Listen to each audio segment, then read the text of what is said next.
আসবে সেই লক্ষ্যে আজকে আমরা এখানে বসেছি। সময় বেশি নেই, অন্যদিন কথা হবে। আজকে আমি মোজাম্মেল হক বাবুচা থাকে এই দেখো একটু আলোচনা করা হলো। আসসালামু আলাইকুম।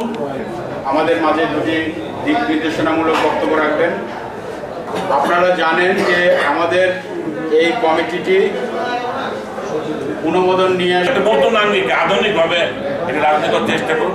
আপনাদের যা যা করা দরকার ইনশাআল্লাহ আমরা করব।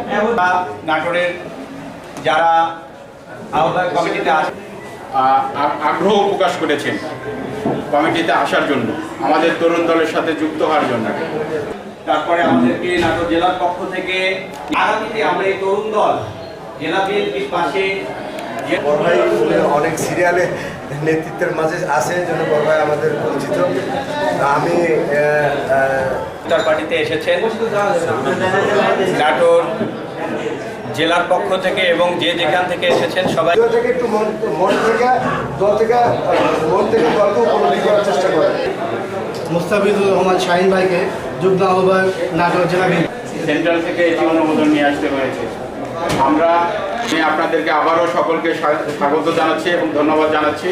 আমি আমার বক্তব্য এবং আগামী দিনে আমরা আরো ভালো ভালো কাজ করব এবং আগামী দিনে মেধার সম্মান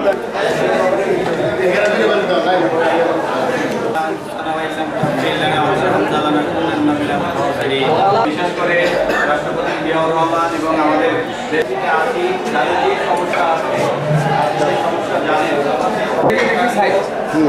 ভালো আমাদের থাকে ভাই খারাপ ক্ষেত্রে